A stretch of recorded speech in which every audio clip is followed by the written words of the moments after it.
1947 के अंदर पाकिस्तान और हिंदुस्तान अलग होते हैं तो बहुत से लोगों का ख्याल ये होता है कि ये तकसीम जो है या ये पार्टीशन जो है ये गलत है। पार्टीशन थी वो कितनी ज़रूरी थी और हमारे बुज़ुर्गों ने हम पे कितना बड़ा एहसान किया था। मुसलमानों की 1000 साल की तहरीक रही है बरे सगीर के अंदर। कहा जाता है कि जी अखंड भारत था 5000 साल पहले, कुछ नहीं था, छोटी छोटी रियासतें थी। जो जिस तरीके से मुसलमानों को अब इंडियन गवर्नमेंट जो है वो सप्रेस करने की कोशिश करी और अपने हीरोज़ जो हैं उनको ये पूरा रिलीजियस दिखाएंगे कि जनाब सुबह पूजा कर रहा है और पूजा करके जंग लड़ने जा रहा है। जो रजीम, जो इंडियन एजेंट्स बांग्लादेश की आवाम को अपना ग़ुलाम बनाना चाहते थे, उनको नेगलेक्ट किया, उनको मुल्क से भगा दिया। यहाँ तक तो आपने कर लिया, उनसे आपने आज़ादी ले ली, लेकिन जो मरा हुआ गधा या मरा हुआ कुत्ता अभी भी कुएं के अंदर मौजूद है, उसको आपने अभी तक नहीं निकाला। काली भेड़ें बांग्लादेश के सिस्टम को खोखला कर रही हैं। इसको जब तक आप ख़त्म नहीं करेंगे तब तक ये आपको दीमक की तरह काटते रहेंगे बीच में से। मगरबी पाकिस्तान और मशरक़ी पाकिस्तान के मुसलमानों का ताल्लुक़ सिर्फ 1947 से शुरू नहीं होता। ये ताल्लुक़ बरे सगीर के अंदर मुसलमानों का आपस में बहुत पहले से है।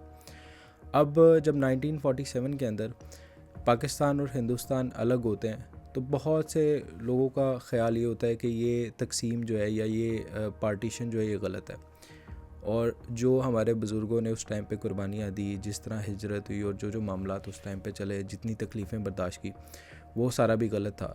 लेकिन with the passage of time, जैसे जैसे वक्त गुज़रता है, वक्त हमें ये चीज़ बताता है कि जो पार्टीशन थी वो कितनी ज़रूरी थी और हमारे बुज़ुर्गों ने हम पे कितना बड़ा एहसान किया था। इसमें मैं गुजरात के कत्लेआम की बात नहीं करूँगा, इसमें मैं गोल्डन टेम्पल में सिखों के कत्लेआम की बात नहीं करूँगा, इसमें मैं गांधी जी के कत्ल की बात नहीं करूँगा, ना ही इसमें मैं डिस्कस करना चाहता हूँ कि किस तरह आरएसएस ने शुद्धि तहरीक चलाई बजरंग दल के साथ मिलकर और किस तरह से मामला चले। अब आज के दौर के अंदर फिर वही सारी चीज़ें दोबारा से स्टार्ट की जा रही हैं नरेंद्र मोदी की तरफ से, ख़ास तौर पे घर वापसी की तहरीक। मैं थोड़ा सा इसका इंट्रोडक्शन आपको बता दूं। शुद्धि तहरीक बेसिकली शुद्ध करना या पाक करना। ये तहरीक, इसका मकसद ये था कि जितने मुसलमान या क्रिश्चियंस या जो भी माइनॉरिटीज़ थी वो हिंदुज़म को छोड़ के अगर किसी और रिलीजन की तरफ कन्वर्ट हो गई थी तो उनको फोर्स किया जाता था कि वो दोबारा जो है वो हिंदुज़म की तरफ आए। अब सेम यही चीज़ जो है वो नरेंद्र मोदी साहब कर रहे हैं घर वापसी के तहरीक के नाम से। बहरहाल इंडियन बॉलीवुड की तरफ से एक मूवी रिलीज़ की गई जिसका नाम था शावा, और ये औरंगज़ेब आलमगीर के करैक्टर को इतना मुतनाज़ा बनाती है ये मूवी, जिसमें अगर आप इस मूवी को गौर से देखें तो इसमें ख़ास तौर पे दिखाया जा रहा है कि औरंगज़ेब आलमगीर जो है वो गुस्ताखाना तरीके से अल्लाह ताला की बात कर रहा है, या फिर क्या कहते हैं गुस्ताखाना तरीके से इस्लाम की बात कर रहा है। तो इस तरह के करैक्टर्स को दिखाना और औरंगज़ेब आलमगीर के करैक्टर को इस तरह से पोर्ट्रे करना कि जैसे उसका इस्लाम से कोई ताल्लुक़ नहीं था, वो महज सिर्फ क्या कहते हैं एक जुनूनी लोग थे जो अपनी ज़ाती जुनून के लिए या अपने पर्सनल प्लेयर के लिए सारा कुछ करते थे, या अपनी जागीरों के लिए अपने सारे मामलात के लिए करते थे। इस तरह पोर्ट्रे किया जाता है ख़ास तौर पे इनकी मूवीज़ के अंदर, और इस हद तक आवाम के जज्बात को उभार दिया जाता है कि बाकायदा वहाँ पे तरीके स्टार्ट हुई कि औरंगज़ेब आलमगीर की कब्र को उखाड़ दिया जाए। तो बेसिकली ये बात करने का मेरा मकसद ये है कि एक प्रॉपर जो है एक प्रोपगेशन की जाती है। मतवातर आपने देखा कि तकरीबन कोई 10 साल से बॉलीवुड के अंदर इस तरह की मूवीज़ बनाई जा रही हैं जिसके अंदर जो इस्लामिक करैक्टर्स हैं या जो मुसलमान हीरो हैं, मुसलमान हीरो के जो करैक्टर्स हैं, उनको ख़ास तौर पे बड़ा नेगेटिव दिखाया जाता है और सबसे ज़्यादा ये चीज़ पोर्ट्रे की जाती है कि इनका इस्लाम से कोई ताल्लुक़ नहीं है।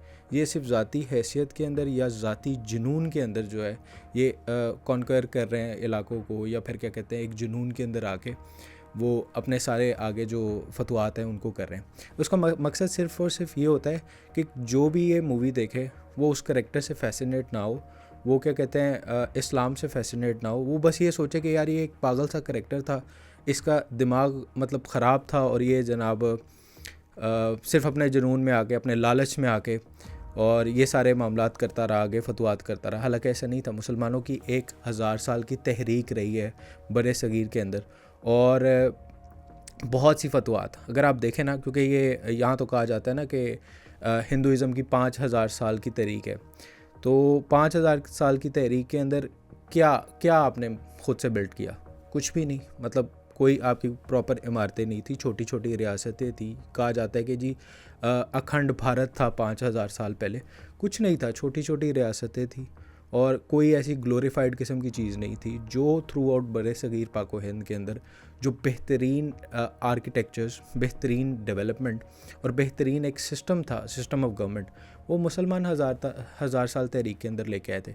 मतलब आपके इस तरह की मूवीज़ बनाने का, इस तरह की चीज़ें बनाने का मकसद ये है कि आप ये शो कराना चाहते हैं कि जनाब मुसलमानों ने इस एरिया में कुछ नहीं किया, वो सारा कुछ जो था वो आपने किया।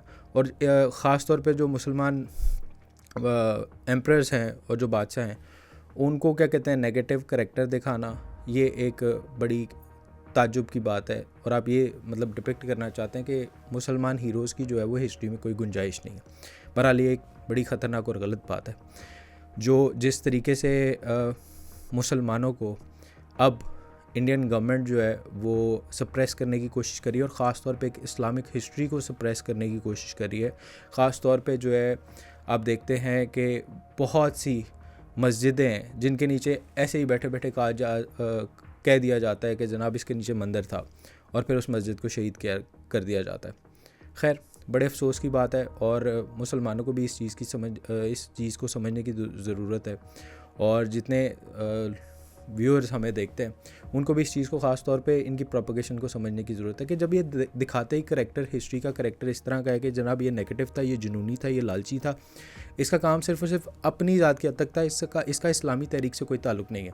और अपने हीरोज़ जो हैं उनको ये पूरा रिलीजियस दिखाएंगे कि जनाब सुबह पूजा कर रहा है और पूजा करके जंग लड़ने जा रहा है, और वहाँ पे प्रेयर कर रहा है अपनी जो इनकी होती है, और उसके बाद जनाब उसको फ़तह मिल रही है, या अगर फ़तह नहीं मिल रही तो बड़ा ही ज़बरदस्त तरीके से जनाब वो हारता है, और बड़े ज़बरदस्त तरीके से वो वहाँ पे कत्ल हो जाता है।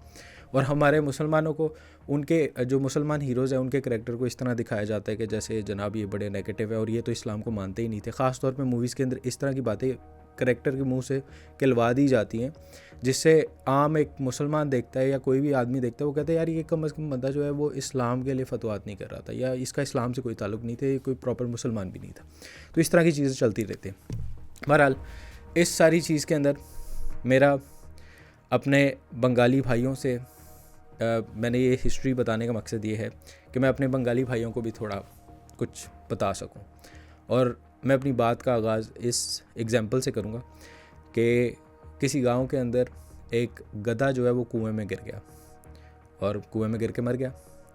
कुएं में से स्मेल आने लगी। लोग जो है उस गांव के मौलाना के पास गए, उन्होंने कहा तरीका बताएं कि किस तरीके से हम कुएं को जो है वो पाक कर सकें। मौलाना साहब ने बताया कि कुएं के पानी से आप 40 के करीब डोल जो है पानी के वो निकाल के फेंक दें तो कुआं जो है वो पाक हो जाएगा। पूरे गांव ने 40 क्या 80 डोल पानी के निकाल के बाहर फेंके, लेकिन स्टिल कुएं में से स्मेल आ रही थी। फिर किसी ने कहा कि कुएं में से पानी तो निकाल लिया है, मरे हुए गधे को भी तो निकालो। ये बात कहने का मकसद ये है कि मेरे बंगाली भाइयों ने, मेरे बांग्लादेशी दोस्तों ने पूरी कोशिश की।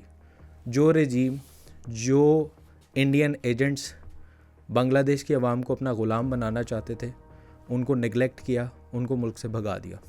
यहाँ तक तो आपने कर लिया, उनसे आपने आज़ादी ले ली, लेकिन जो मरा हुआ गधा या मरा हुआ कुत्ता अभी भी कुएं के अंदर मौजूद है, उसको आपने अभी तक नहीं निकाला।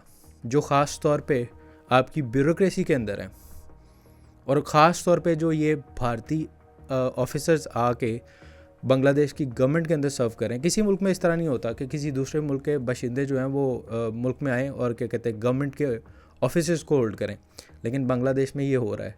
आपने एक बहुत बड़ी तहरीक चला के इंडियन नवाज़ जो लीडर्स थे उन्हें तो भगा दिया, लेकिन जो काली भेड़ें बांग्लादेश के सिस्टम को खोखला कर रही हैं, इसको जब तक आप ख़त्म नहीं करेंगे तब तक ये आपको दीमक की तरह काटते रहेंगे बीच में से।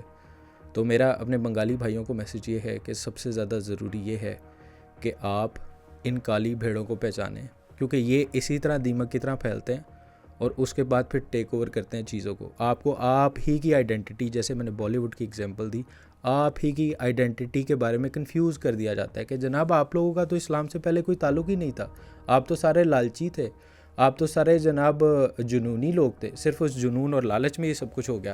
तो ये सारी चीज़ें की जाती हैं। तो मेरे बंगाली भाइयों, आपको इस चीज़ को इंतहाई गौर से समझने की ज़रूरत है कि आपको सबसे पहला काम जो करना है वो ये करना है कि ये जो काली भेड़ें हैं इनको आहिस्ता आहिस्ता अलग करें। और बांग्लादेश के अंदर न्यू पॉलिटिकल पार्टीज़ भी आ रही हैं, हम उसका खैर मकदम करते हैं। और भी पॉलिटिकल पार्टीज़ मौजूद हैं। जो भी पॉलिटिकल पार्टीज़, चाहे कोई एक क्लियर मेजॉरिटी लेगा या कोई अलायंस गवर्नमेंट बनेगी, हम उनका खैर मकदम करते हैं और हम इस चीज़ पे उनको रिक्वेस्ट करते हैं कि आप जो है प्रॉपर लिस्ट बनाएं कि जो काली भेड़ें जो हैं, वो जो इंडियन रॉ के एजेंट्स बांग्लादेश गवर्नमेंट के अंदर मौजूद हैं, उनको आइडेंटिफाई करें और उनको फारिग करें।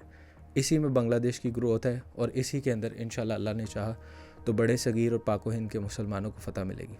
बहुत मेहरबानी, बहुत शुक्रिया, थैंक यू।